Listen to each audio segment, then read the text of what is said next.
আজকের পর্বে আমি আপনাদেরকে জর্দা পোলাও করে দেখাবো। বাসায় থাকা রেগুলার উপকরণ দিয়েই এই জর্দা পোলাওটা আপনারা বানিয়ে নিতে পারবেন খুব সহজেই। আর খেতে তো অসম্ভব মজাদার হয়। পারফেক্ট মেজারমেন্টে কিভাবে বানাবেন সেটাই চলেন দেখে নিই।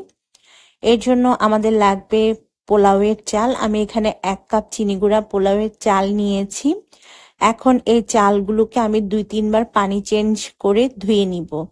ধুয়ে নেওয়ার পর এই চালগুলোকে আমি 15 থেকে 20 মিনিটের মতো পানিতে ভিজিয়ে রাখবো। এতে করে আমাদের চালগুলো যখন আমরা সেদ্ধ করব তখন ভাতটা অনেক লম্বাটে দেখতে হবে।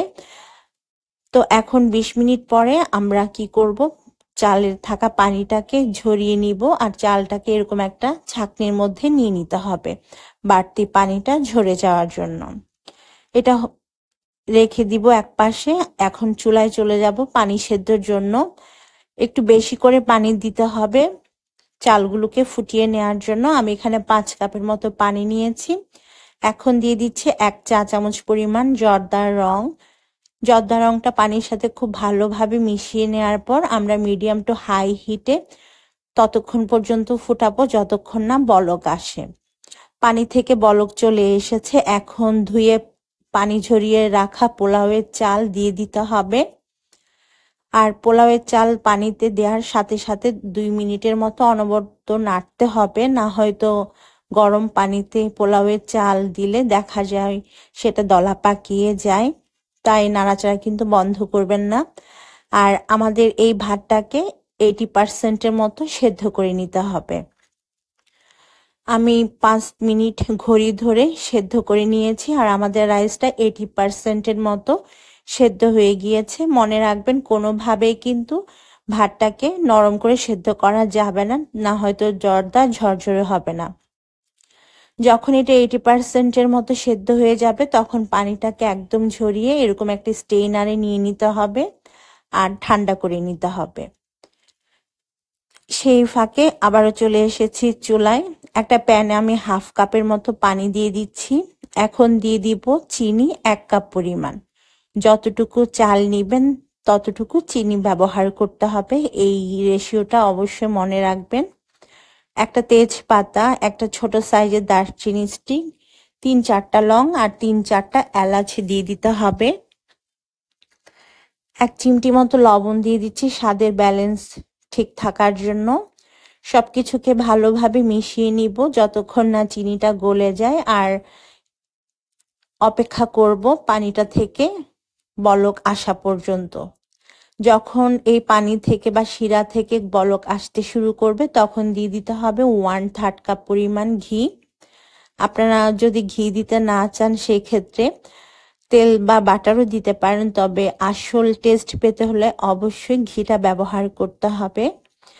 এখন আবারও ভালোভাবে মিশিয়ে বলক উঠে আসা পর্যন্ত অপেক্ষা করব আর চুলার আঁচটা মিডিয়ামে আছে। এখন কিছুক্ষণ পর যখন এই মিশ্রণ থেকে বলক চলে আসবে, মানে চিনি শিরাটা থেকে, তখন সেদ্ধ করে রাখা পোলাওয়ের চালটা দিয়ে দিতে হবে।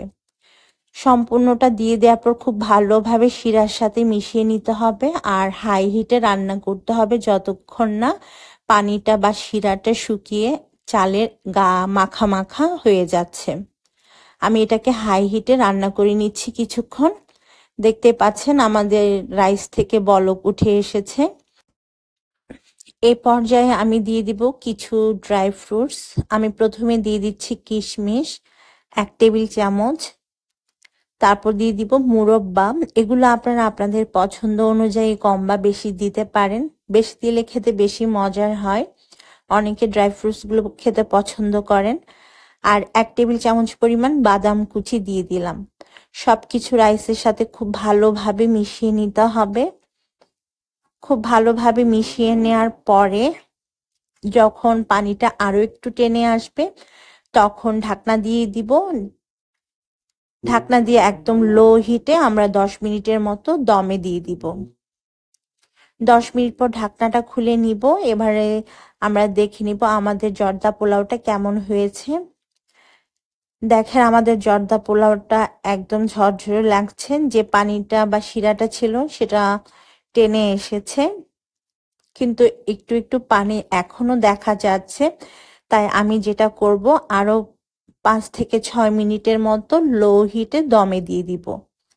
তো দর্শক, 5-6 মিনিট আরো দমে দেওয়ার পর আপনাদেরকে ফাইনালি দেখাচ্ছি আমাদের জর্দা পোলাওটা কেমন হয়েছে। দেখেন, সম্পূর্ণ শিরাটা শুকিয়ে গিয়েছে আর রাইসটা কি সুন্দর ঝরঝরে হয়েছে। আশা করছি আমার আজকের এই রেসিপিটি ভালো লেগেছে। এখন আমি এটা একটা সার্ভিং ডিশের মধ্যে ঢেলে নিয়েছি। উপর থেকে কিছুটা বাদাম কুচি, কিশমিশ আর মুরব্বা দিয়ে দিচ্ছি। এই জর্দা পোলাওটা এতটাই মজার হয়েছে, বিলিভ মি, আমি আজকে বানানোর সাথে সাথে কিন্তু আমার বাসায় শেষ হয়ে গিয়েছে।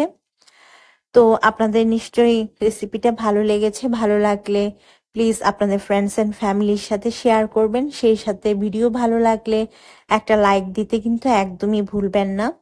যারা এখনো আমার চ্যানেলটাকে সাবস্ক্রাইব করেননি, প্লিজ সাবস্ক্রাইব করে পাশে থাকা বেল বাটনটি প্রেস করে রাখবেন। সেই সাথে যারা ফেসবুক থেকে দেখছেন তারা ভিডিওটি আপনাদের ফ্রেন্ডস এন্ড ফ্যামিলির সাথে শেয়ার করবেন আর আমার পেজটাকে ফলো দিয়ে রাখবেন এরকম নিত্য নতুন আরো রেসিপির জন্য। সামনে আবারও কোনো রেসিপিতে দেখা হবে। বিদায় নিচ্ছি। আল্লাহ হাফেজ।